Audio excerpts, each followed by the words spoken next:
അത് തിരുത്താനുള്ള ശ്രമത്തിന്റെ ഭാഗമായിട്ടാണ് ഇത്തവണ തിരുവനന്തപുരത്ത് മാത്രമല്ല പല തദ്ദേശ സ്വയംഭരണ സ്ഥാപനങ്ങളിലും വളരെ നേരത്തെ തന്നെ സ്ഥാനാർത്ഥി പ്രഖ്യാപനവും ഘടകകക്ഷികളുമായിട്ടുള്ള സീറ്റ് വിഭജനവും പൂർത്തീകരിച്ചിട്ടുണ്ട്. അതനുസരിച്ച് സ്ഥാനാർത്ഥികളെ പലയിടത്തും പ്രഖ്യാപിച്ചു. പ്രഖ്യാപിക്കാത്തിടങ്ങളിൽ അതിൻ്റെ ചർച്ചകളും മറ്റും നടന്നുകൊണ്ടിരിക്കുകയാണ്. അപ്പോൾ ഇതൊക്കെ നടക്കുമ്പോഴും ഒരാവേശക്കുറവുണ്ടായിരുന്നത് ഡേറ്റ് പ്രഖ്യാപിക്കാതെ. ഇപ്പം ഞങ്ങളൊക്കെ ഈ പ്രചാരണമായിട്ട് ഞാൻ ആരംഭിക്കുമ്പോൾ പല ആൾക്കാരും ചോദിച്ചു, ഡേറ്റ് ഒന്നും പ്രഖ്യാപിച്ചില്ലല്ലേ, ഇപ്പം തന്നെ ഹൈ പിച്ചിലേക്ക് കൊണ്ടുപോകണമെന്ന് ചോദിച്ചു. പക്ഷെ ഇന്നത്തോടുകൂടെ ആ ഒരു കുറവും മാറി, ഡേറ്റ് വ്യക്തമായി പ്രഖ്യാപിച്ചു കഴിഞ്ഞു. പക്ഷെ അപ്പോഴും ഈ വോട്ടർ പട്ടികയുടെ പൂർണ്ണ രൂപം ഇപ്പോഴും പുറത്തു വന്നിട്ടില്ല. ഞങ്ങൾ ഈ വോട്ടർ പട്ടികയുടെ കാര്യങ്ങൾ പരിശോധിച്ചപ്പോൾ മുമ്പ് തന്നെ നിങ്ങളോട് ഞങ്ങൾ പറഞ്ഞിട്ടുള്ള കാര്യമാണ്, സംസ്ഥാന തെരഞ്ഞെടുപ്പ് കമ്മീഷണർ ഒരു പ്രത്യേക നമ്പർ സ്റ്റേറ്റിന് മാത്രമായിട്ട് നമ്പർ നൽകി. ആ നമ്പർ കാരണം മറ്റു പല വാർഡുകളിലും ചേർത്തിട്ടുള്ള വോട്ടർമാരെ ഒരേ അഡ്രസ് ആണെങ്കിലും വ്യത്യസ്ത നമ്പറുകൾ നൽകിയതിൻ്റെ അനൗചിത്യം ഞാൻ തന്നെ തെരഞ്ഞെടുപ്പ് കമ്മീഷനെ കണ്ട് ഉന്നയിച്ചിട്ടുണ്ട്. അതിനുശേഷം ഞാൻ നിങ്ങളെ കണ്ടാണ്. ഒരു പേരുകാരൻ 3 വോട്ടുണ്ടെങ്കിൽ ID പ്രൂഫാണെങ്കിൽ ഒറ്റ നമുക്ക് വേഗം കണ്ടുപിടിക്കാൻ കഴിയും. ഇത് 3 നമ്പറാണ് സംസ്ഥാന ഇലക്ഷൻ കമ്മീഷൻ നൽകിയത്. മാത്രമല്ല, ഈ സാധാരണ രീതിയിൽ പ്രഖ്യാപനത്തിന് മുമ്പ് ഫൈനൽ വോട്ടർ പട്ടിക പ്രസിദ്ധീകരിക്കാറ്. ഇതിനിടയ്ക്ക് 2 ദിവസം വോട്ട് ചെയ്യണം. അപ്പോൾ പൂർണ്ണമായിട്ട് ഇലക്ഷൻ കമ്മീഷന്റെ പ്രവർത്തനം നിഷ്പക്ഷമാണ് എന്ന് ഞങ്ങൾക്ക് അഭിപ്രായമില്ല. പൂർണ്ണമായിട്ടും നിഷ്പക്ഷമാണ് എന്ന് ഞങ്ങൾക്ക് അഭിപ്രായമില്ല. പക്ഷെ അതുകൊണ്ടൊന്നും ഞങ്ങളുടെ കോൺഫിഡൻസ് നഷ്ടപ്പെടില്ല. വിജയിക്കുമെന്നുള്ള പൂർണ്ണ വിശ്വാസത്തിലാണ് ഞങ്ങൾ മുന്നോട്ട് പോകുന്നത്. ഈ ഇലക്ഷനെ ലോക്കൽ ബോഡി ഇലക്ഷൻ ആയതുകൊണ്ട് കേന്ദ്ര സംസ്ഥാന സർക്കാരുകളുടെ അവരുടെ അതിനെക്കുറിച്ചിട്ടുള്ള വിമർശനങ്ങളോടൊപ്പം പ്രാദേശികമായിട്ടുള്ള കാര്യങ്ങളും ചർച്ച ചെയ്യപ്പെടും. ഉദാഹരണം പറഞ്ഞാൽ, തിരുവനന്തപുരം കോർപ്പറേഷൻ്റെ കാര്യം എടുക്കുമ്പോൾ അഖിലേന്ത്യാ രാഷ്ട്രീയം പറയും, സംസ്ഥാന രാഷ്ട്രീയം പറയും. പക്ഷെ കൂടുതൽ ഊന്നൽ നൽകുക ഈ നഗരസഭയുടെ കഴിഞ്ഞ വർഷങ്ങളിലെ പ്രവർത്തനങ്ങളെക്കുറിച്ച്. അതോടൊപ്പം തന്നെ UDF ഭരിക്കുന്ന സ്ഥാപനങ്ങൾ കഴിഞ്ഞ 5 വർഷം കൊണ്ടുണ്ടായ നേട്ടങ്ങളും മറ്റു കോട്ടങ്ങളും, സ്വാഭാവികമായിട്ട് LDF ഭരിക്കുന്ന സ്ഥലത്തെ കോട്ടങ്ങൾ ഞങ്ങൾ ചൂണ്ടിക്കാണിച്ചു. ആ രീതിയിലുള്ള ഒരു പ്രചരണത്തിനാണ് ഫോക്കസ് നൽകിക്കൊണ്ട് ഞങ്ങൾ മുന്നോട്ട് നീങ്ങുന്നത്. രാഷ്ട്രീയ സാഹചര്യം ഞങ്ങൾക്ക് തികച്ചും അനുകൂലമാണ് എന്നാണ് ഞങ്ങൾ വിശ്വസിക്കുന്നത്. ഈ സർക്കാരിൻ്റെ പല നടപടികളും വളരെയധികം വിമർശനവിധേയമായിട്ടുണ്ട്.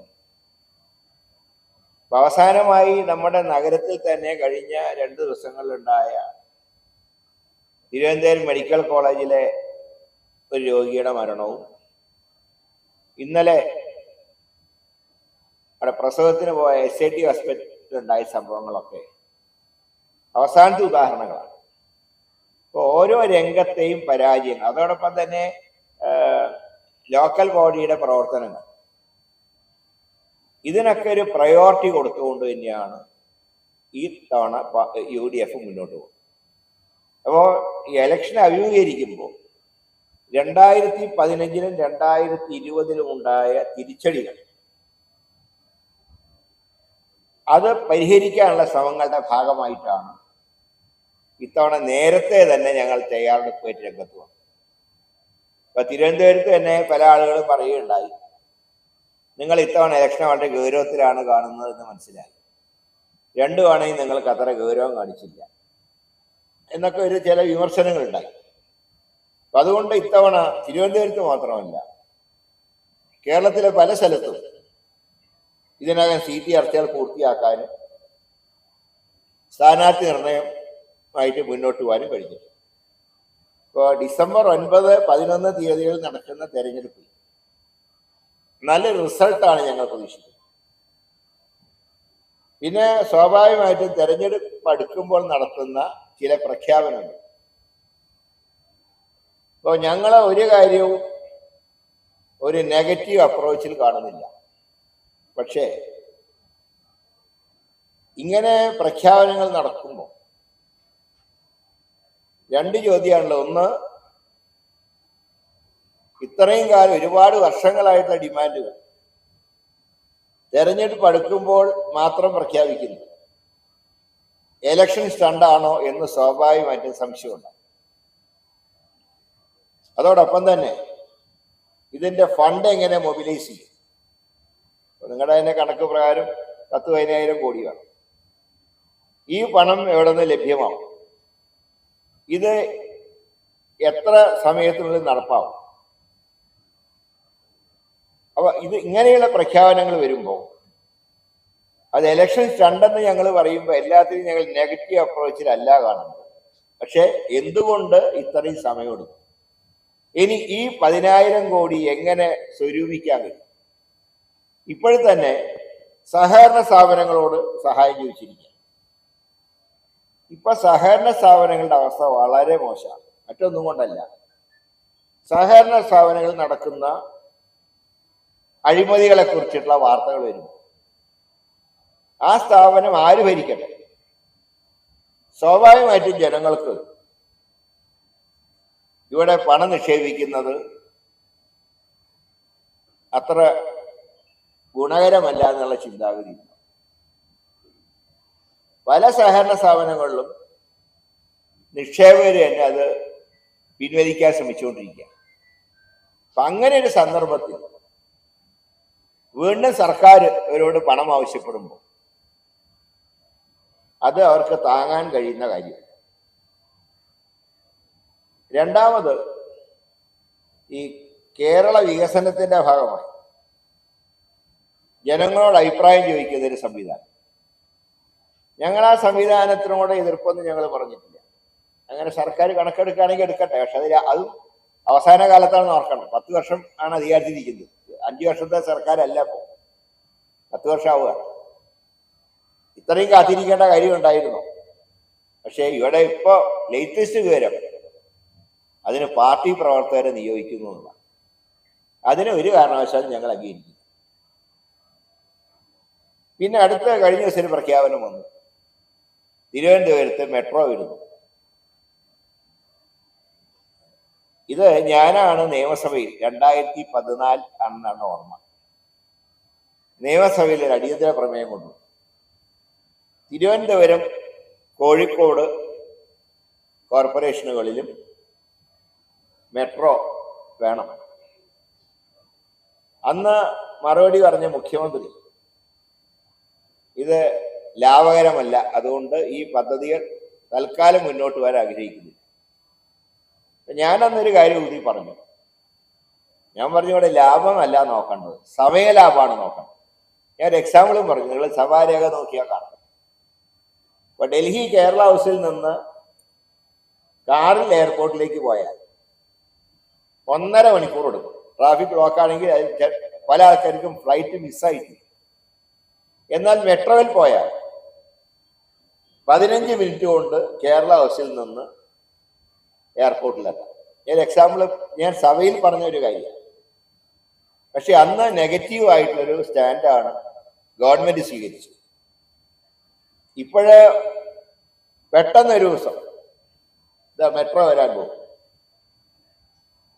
ഞാൻ പറയുന്നത്, ഇപ്പൊ തന്നെ ദേശീയപാതയുടെ നിർമ്മാണം എഴഞ്ഞഴഞ്ഞ് നീങ്ങുക. ഇപ്പൊ നിങ്ങൾക്കറിയാം, തിരുവനന്തപുരത്ത് നിന്ന് കഴക്കൂട്ടത്തേക്ക് എത്ര മണിക്കൂറപ്പം ട്രാഫിക് ബ്ലോക്ക്. ദേശീയപാതയുടെ നിർമ്മാണത്തിന് കുണ്ടും കുഴിയായിട്ട് കടക്കുകയാണ് പല ഭാഗം. ഈ ജോലി ഏറ്റെടുത്ത് പൂർത്തിയാക്കേണ്ട സംസ്ഥാന സർക്കാരാണ്. കേന്ദ്രത്തിന്റെ ഫണ്ടും വർക്ക് നടത്തേണ്ട സംസ്ഥാനമാണ്. ഇതൊക്കെ പൂർത്തിയാക്കാൻ തന്നെ വലിച്ചഴിച്ചു കൊണ്ടുപോകും. നിങ്ങൾ പെട്ടെന്ന് ഒരു ദിവസം മെട്രോയുടെ നിർമ്മാണം പൂർത്തിയാക്കുമെന്ന് പറഞ്ഞാൽ അതെങ്ങനെ വിശ്വസിക്കാൻ കഴിയും? ഇങ്ങനെയുള്ള പല ഇലക്ഷൻ സ്റ്റണ്ടുകളും ഉണ്ട്.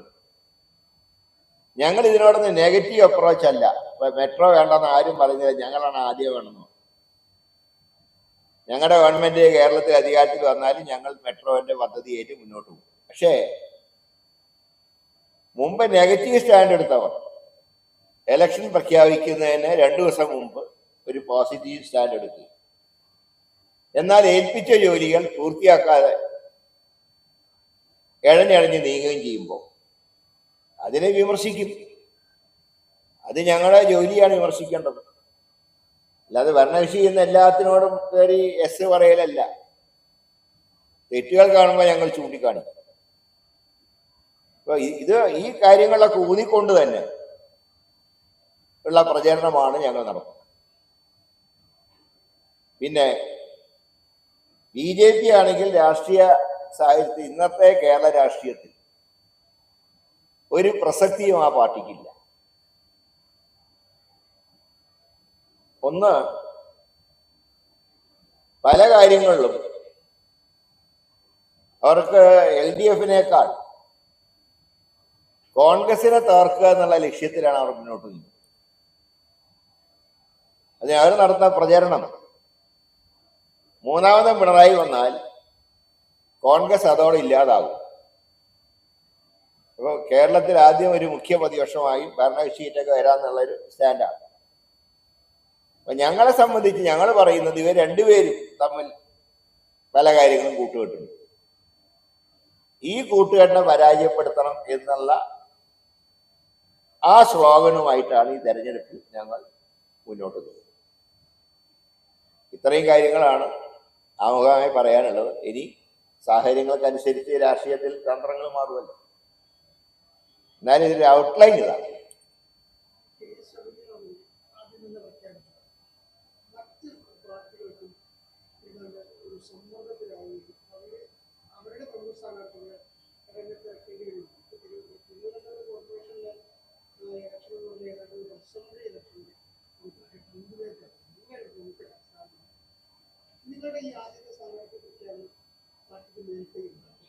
തീർച്ചയായിട്ടും. കാരണം ഞാൻ പറഞ്ഞല്ലോ, ഞങ്ങൾ കഴിഞ്ഞ 2 ഇലക്ഷനിലെ പരാജയം ഞങ്ങൾ വിലയിരുത്തി. ഇപ്പോൾ 2010 തിരുവനന്തപുരം കോർപ്പറേഷനിൽ ഞങ്ങൾക്ക് 41 സീറ്റുണ്ടായി. പിന്നീട് അത് 21ആയി. മുഖ്യ പ്രതിപക്ഷമായിട്ട് BJP വന്നു. പക്ഷെ അന്ന് ഞങ്ങൾ സ്വീകരിച്ചൊരു നിലപാട്, ഒരു കാരണവശാലും BJPക്ക് മേൽക്കോയ്മ ഉണ്ടാക്കരുത് എന്നുള്ള ഒരു സ്റ്റാൻഡ് ഞങ്ങൾ സ്വീകരിച്ചു. പ്രതിപക്ഷത്ത് അന്ന് BJPക്ക് 35, ഞങ്ങൾക്കന്ന് 21. സ്വാഭാവികമായിട്ട് ഇത് രണ്ടും കൂടിയാൽ തന്നെ ഭരണകക്ഷിയായിട്ടുള്ള LDFനേക്കാൾ അംഗസംഖ്യ കൂടുതൽ. പക്ഷെ അങ്ങനെ അംഗസംഖ്യ കൂടുതൽ വന്ന ഒരു ബഡ്ജറ്റ് വോട്ടിനിടുന്നു. ബഡ്ജറ്റ് പരാജയപ്പെട്ടാൽ ഞങ്ങൾക്ക് ജയിക്കാനൊന്നും കഴിയില്ല. അപ്പോൾ ഒരു അനിശ്ചിതത്വമുണ്ട്. അതുകൊണ്ട് ഞങ്ങൾ പലപ്പോഴും സ്വാഭാവികമായിട്ടും പ്രതിപക്ഷത്തിരിക്കുമ്പോൾ ചെയ്യേണ്ടതാണ് ഭരണകക്ഷിയെ ഒന്നുകിൽ അനുകൂലിക്കുക അല്ലെങ്കിൽ പ്രതികൂലിക്കുക. ഞങ്ങൾ പ്രതികൂലിച്ചുകൊണ്ട് തന്നെ പലപ്പോഴും വോട്ടെടുപ്പ് സമയമാകുമ്പോൾ ഞങ്ങൾ ഇറങ്ങിപ്പോയി. കഴിഞ്ഞ തെരഞ്ഞെടുപ്പിൽ ഞങ്ങളോട് ജനം ചോദിച്ചു, നിങ്ങൾക്കൊരു സ്റ്റാൻഡ് ഉണ്ടോ? 2 കാര്യങ്ങളാണ് ജനം പറഞ്ഞത്. ഒന്ന്, നിങ്ങൾ കഴിഞ്ഞ തവണ വനിതാ സംവരണമായിരുന്നു, നിങ്ങളുടെ അത്ര സീരിയസ് ആയിട്ടുള്ള കാൻഡിഡേറ്റ് അല്ല, നിങ്ങൾക്ക് പ്രൊജക്റ്റ് ചെയ്യാൻ മേയർ കാൻഡിഡേറ്റ് ഇല്ല. അതുകൊണ്ട് അതുകൂടെ മനസ്സിലാക്കിക്കൊണ്ടാണ് ഇത്തവണ അങ്ങനെ വന്നപ്പോൾ, അങ്ങനെ നമുക്കൊരു സ്റ്റാൻഡ് ഇല്ലാതെ പോയപ്പോൾ കഴിഞ്ഞ ഞങ്ങൾ നമ്പർ 10 അയച്ചു.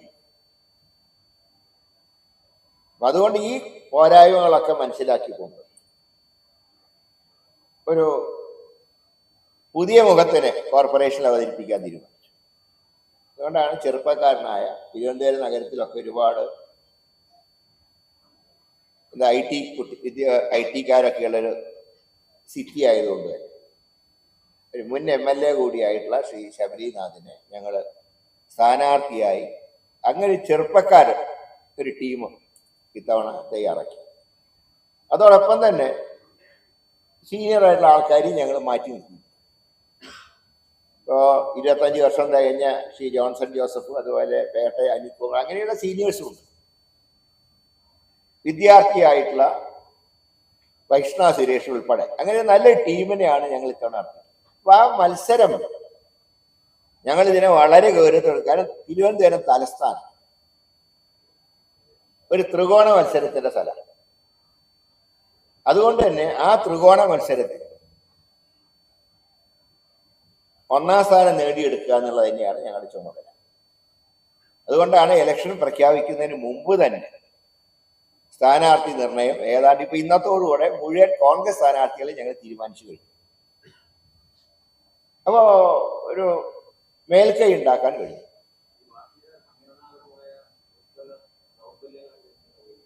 സംഘടനാപരമായിട്ടുള്ള ദൗർബല്യങ്ങളൊക്കെ പരിഹരിക്കാനുള്ള ശ്രമങ്ങൾ വളരെ നേരത്തെ തന്നെ ഞങ്ങൾ തുടങ്ങി.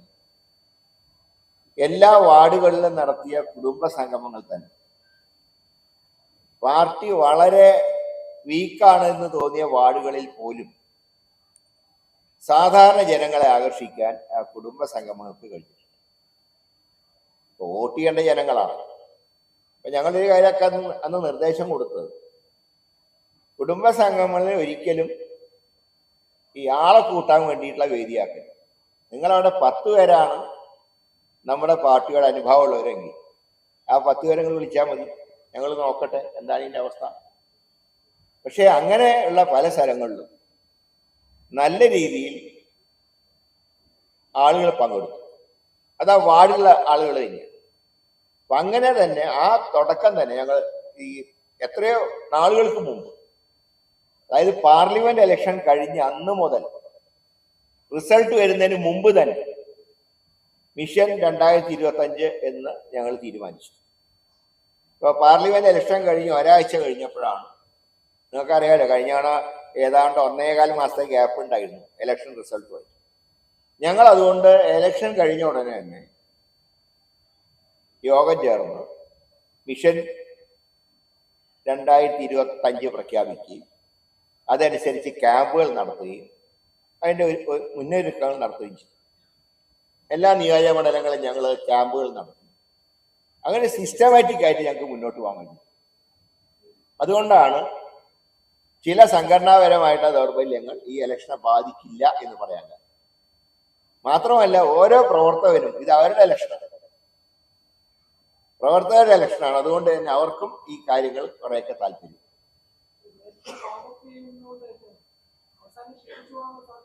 ഒരിക്കലും ഇല്ല. നേരത്തെ വാം ചെയ്യുന്നത് നന്നായിട്ട് ഓടാൻ വേണ്ടി, അല്ലെങ്കിൽ വാം ചെയ്യേണ്ട ആവശ്യമില്ല. അല്ല, അത് തന്ത്രങ്ങൾ ഉണ്ടാവുമല്ലോ രാഷ്ട്രീയത്തിൽ. മറുതന്ത്രം പ്രയോഗിക്കുന്ന അറിഞ്ഞുകൊണ്ട് ഒരു തന്ത്രവും പുറത്തെടുക്കാതിരുന്നാൽ പിന്നെ ക്ലച്ച് പിടിക്കും.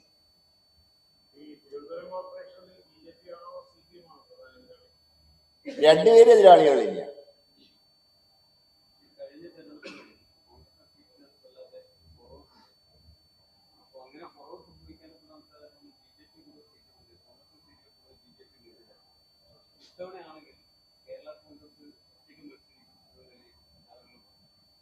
അല്ല, അത് ഞാൻ പറയുന്നത്, ഇപ്പൊ ഇലക്ഷന്റെ പ്രഖ്യാപനം ഇന്നേ വന്നിട്ടു. അസംതൃപ്തി ചില ഭാഗങ്ങളുണ്ടാകാം. കാരണം ഇത് അസംബ്ലി ഇലക്ഷൻ അല്ല, ലോക്കൽ ബോഡി ഇലക്ഷൻ എന്ന് വിചാരിച്ച് പരമാവധി അക്കോമഡേറ്റ് ചെയ്യാൻ കഴിയുന്നവരെയൊക്കെ ഞങ്ങൾ അക്കോമഡേറ്റ് ചെയ്തു. എന്നാൽ ചില സാഹചര്യങ്ങളിൽ ചിലരെ അക്കോമഡേറ്റ് ചെയ്യാൻ ഇവിടെ കഴിഞ്ഞില്ലെങ്കിലും ആ കുറവ് മറ്റിടങ്ങളിൽ ഞങ്ങൾ പരിഹരിക്കാൻ ശ്രമിക്കുന്നുണ്ട്. ഇപ്പോൾ കേരള കോൺഗ്രസിന് ഇപ്പോൾ നഗരസഭയിൽ അവരെ അക്കോമഡേറ്റ് ചെയ്യാൻ കഴിഞ്ഞില്ലെങ്കിൽ പഞ്ചായത്തുകൾ വരുമ്പോൾ അവർക്കൊരു പ്രയോറിറ്റി കൊടുക്കണം എന്ന് ഞങ്ങൾ നിർദ്ദേശിച്ചിട്ടുണ്ട്. ഏതാ? അല്ല, അതൊക്കെ ഞാൻ പറഞ്ഞല്ലോ, ഇനി ഇലക്ഷന്റെ വിഡ്രോവൽ 21 നവംബർ 21 പിൻവലിക്കാനുള്ള അവസാന തീയതി. അതിനു മുമ്പ് എല്ലാ പ്രശ്നവും ഞങ്ങൾ പരിഹരിക്കും.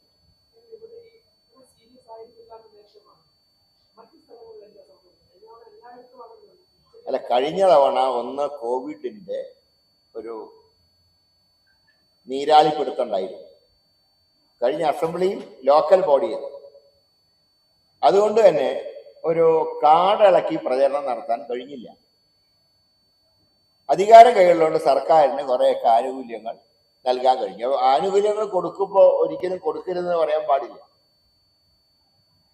പക്ഷെ ആനുകൂല്യങ്ങൾ കൊടുത്തപ്പോൾ അതിനെ അവര് ഒരു രാഷ്ട്രീയ ലൈനാക്കി മാറ്റി. അതാണ് പാളിച്ച പറ്റിയത്. അല്ലാതെ മറ്റ് അസ്വാരസ്യങ്ങൾ കൊണ്ടല്ല ഒരു പരാജയം ഉണ്ടായി.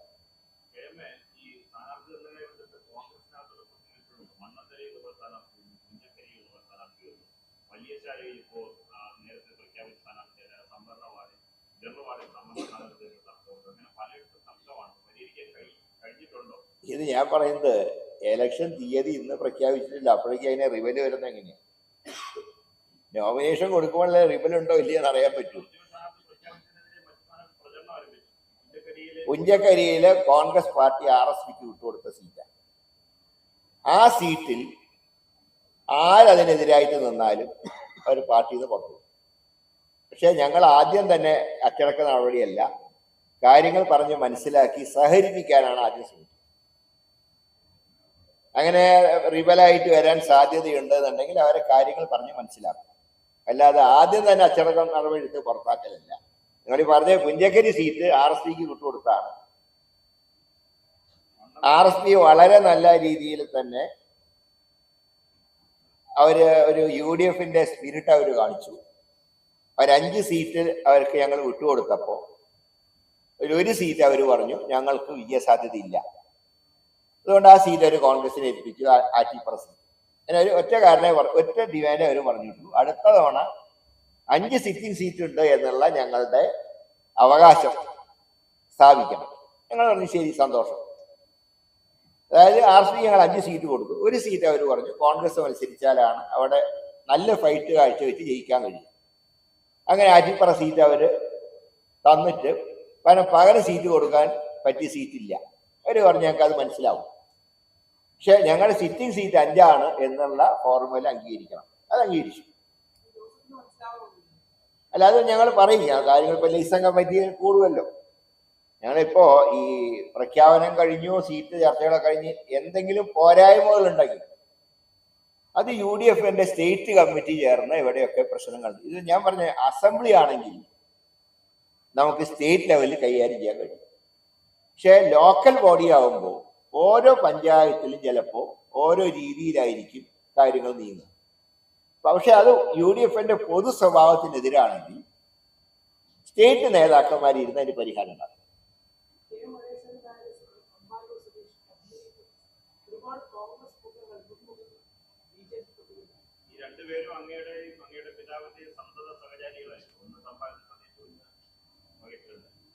എല്ലാരും സഹചാരികളല്ലേ.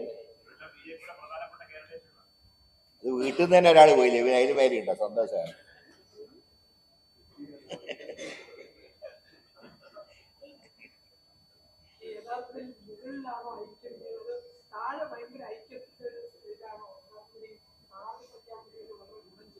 അതല്ല, ഞങ്ങൾ അതിൽ ഇത്തവണ കൊടുത്തൊരു നിർദ്ദേശം വാർഡ് തലത്തിൽ തന്നെ തീരുമാനിക്കാൻ പറഞ്ഞു. അങ്ങനെ വാർഡ് തലത്തിൽ ഐകകണ്ഠ്യേന തീരുമാനിച്ചവരെ ഞങ്ങൾ അപ്രൂവ് ചെയ്തു. മറ്റൊന്നും നോക്കിയില്ല. തർക്കം വന്നത് മാത്രം മേൽക്കമ്മിറ്റി, അത് ജില്ലാ കമ്മിറ്റിയിലേക്ക് വരുന്നതിന് മുമ്പ് നിയോജകമണ്ഡലം കമ്മിറ്റിയിൽ തർക്കം തീർക്കാൻ പറഞ്ഞു. അതുകൊണ്ട് അധികം തർക്കങ്ങൾ ജില്ലയിൽ ഞങ്ങൾക്ക് ഉണ്ടായിട്ടില്ല. അതാണ് സത്യത്തിൽ അങ്ങനൊരു നിർദ്ദേശം. ആ നിർദ്ദേശത്തിന്റെ ഫലമായിട്ടാണ് വലിയ കുഴപ്പം കൂടാതെ സ്ഥാനാർത്ഥി നിർണയം പൂർത്തിയാക്കാൻ കഴിയും.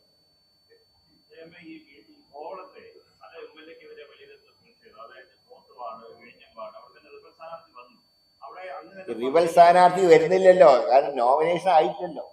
ഇന്ന് പ്രഖ്യാപനം വന്നിട്ടല്ലേ ഉള്ളൂ.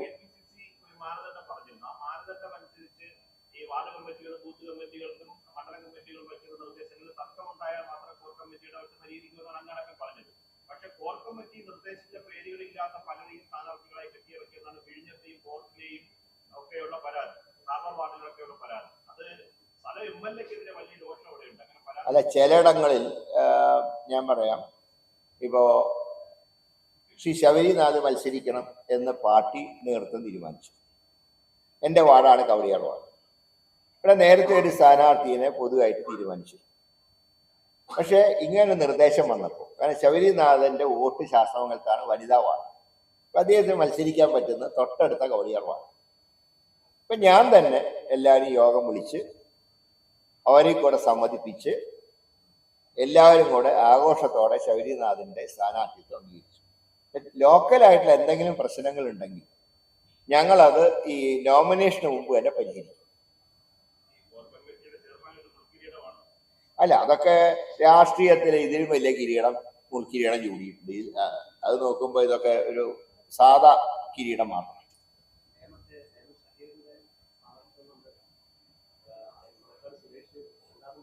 ഇല്ലല്ലോ, അദ്ദേഹം നന്നായിട്ട് ഇപ്പൊ കൂടി ഉണ്ടല്ലോ, ഇന്നും ഉണ്ടായിരുന്നല്ലോ കമ്മിറ്റി.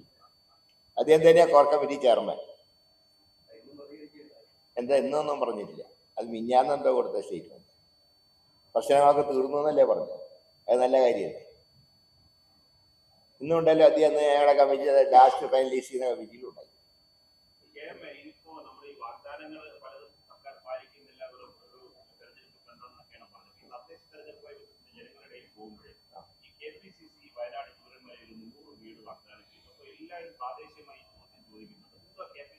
അതായത് അനുയോജ്യമായിട്ട് ഞാൻ പറയാം, വയനാട്ടില് വീട് വയ്ക്കാനുള്ള സാമ്പത്തികമൊക്കെ ഞങ്ങൾ തയ്യാറാക്കി വെച്ചിട്ട്, പക്ഷേ അവിടുത്തെ ഒരു പ്രയാസം എന്ന് പറയുന്നത് അവിടെ സ്ഥലം കിട്ടാൻ വലിയ പ്രയാസം.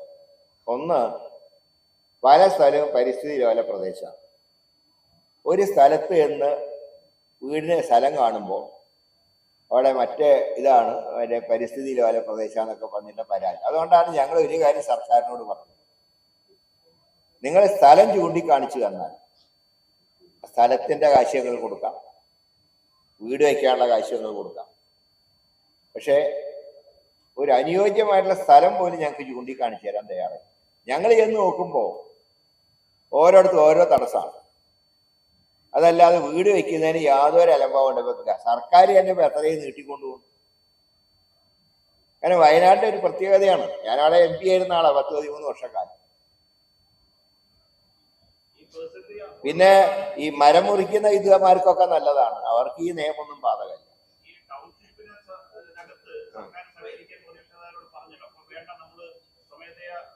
സർക്കാരുമായിട്ട് ജോയിന്റ് ആയിട്ടില്ല എന്ന് മാത്രമേ പറഞ്ഞുള്ളൂ. സർക്കാരിന്റെ ഭൂമിയാണെങ്കിൽ സർക്കാരിന്റെ വില അനുസരിച്ച് ഞങ്ങൾ കൊടുക്കാം.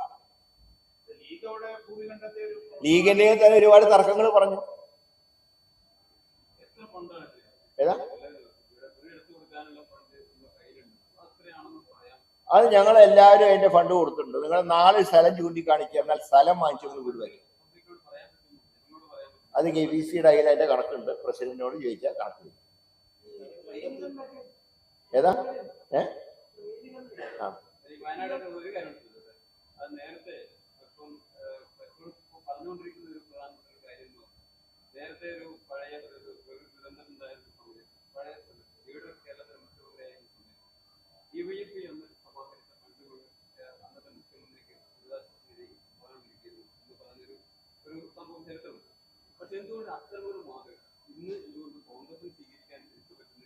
അത് മുമ്പ് തന്ന പല ഫണ്ടുകളെ കുറിച്ച് അഭിപ്രായ വ്യത്യാസങ്ങളുണ്ടായി.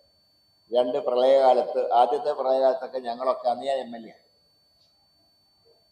അന്ന് അടിസ്ഥാന ശമ്പളമല്ല ടോട്ടലായിട്ട് കിട്ടുന്ന കാശ് മുഴുവൻ ഏൽപ്പിക്കണം എന്നാണ് അന്ന് ഞങ്ങൾക്ക് നിർദ്ദേശം കിട്ടിയത്. പക്ഷെ അതൊക്കെ എങ്ങനെ കൈകാര്യം ചെയ്യുന്നതിനെ കുറിച്ചൊക്കെ തർക്കങ്ങളുണ്ടായി.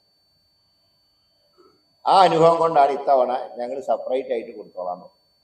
അത് ഞങ്ങൾ തയ്യാറുമാണ്.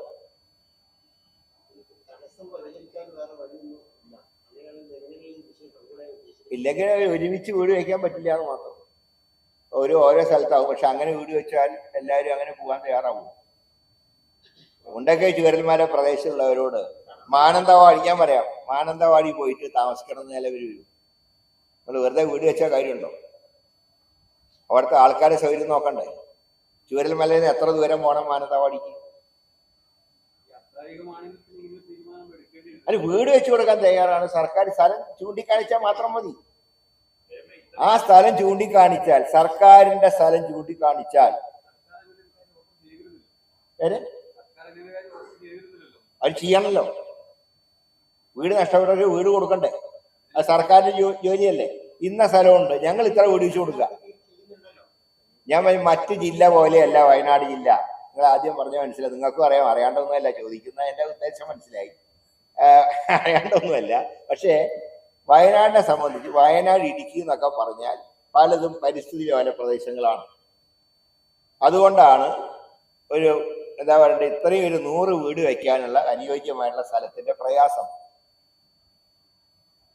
ആ ഭൂമി ഉണ്ടെങ്കിൽ സർക്കാർ സൗജന്യമായിട്ട് തരണ്ട, സർക്കാർ നിശ്ചയിക്കുന്ന വിലയ്ക്ക് ആ ഭൂമി ഏറ്റെടുത്ത് വീട് വയ്ക്കാൻ ഞങ്ങൾ ഇപ്പോഴും തയ്യാറാണ്.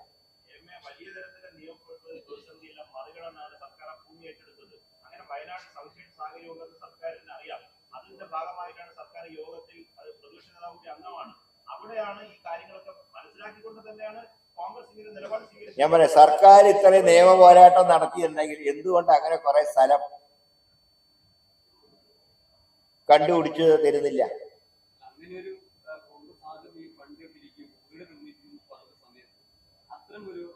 ഞാൻ വീട് നിർമ്മിക്കാനുള്ള ഫണ്ട് ഞങ്ങൾ സ്വരൂപിച്ചു കൊടുക്കാം.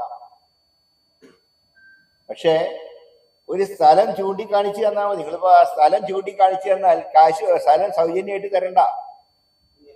സർക്കാർ നിശ്ചയിക്കുന്ന ആ പണം കൊടുത്ത് ഞങ്ങൾ ആ സ്ഥലം വാങ്ങി വീട് വെച്ചു കൊടുക്കാം. അല്ല, ഫണ്ടിന്റെ നിങ്ങൾ പേടിക്കണ്ട. സ്ഥലം കിട്ടിയാൽ വീട് വയ്ക്കാനുള്ള കാശുണ്ട്. വീട് വയ്ക്കാനുള്ള കാശൊക്കെ ഉണ്ടാക്കാൻ കോൺഗ്രസിനുള്ള കഴിവുണ്ട്. ഞങ്ങൾ അത്ര മോശക്കാരാക്കണ്ട. ഞങ്ങൾ 10 വർഷം 10 വർഷം ഇരുന്ന് വിചാരിച്ചിട്ട് വീട് വയ്ക്കാനുള്ള കാശിന്റെ ക്ഷാമം ഞങ്ങൾക്കില്ല.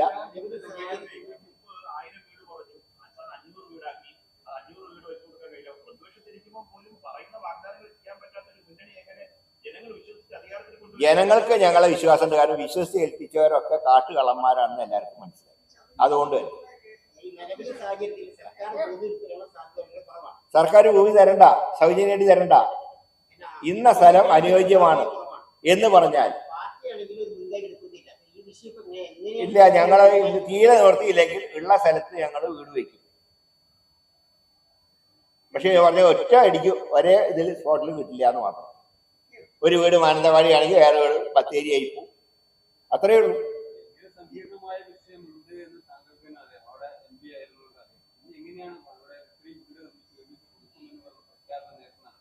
We are ready to build the houses. അതൊക്കെ വരും. പിന്നെ തീർച്ചയായിട്ടും സംസ്ഥാനത്ത് തന്നെ കൊള്ള നടക്കുമ്പോൾ കോർപ്പറേഷനിലെ ഇനി വീണ്ടും വന്നാലത്തെ കൊള്ള എന്തായിരിക്കും അതൊക്കെ പറയും. തീർച്ചയായിട്ടും അത് ലിങ്ക് ചെയ്തിട്ട് പറയും.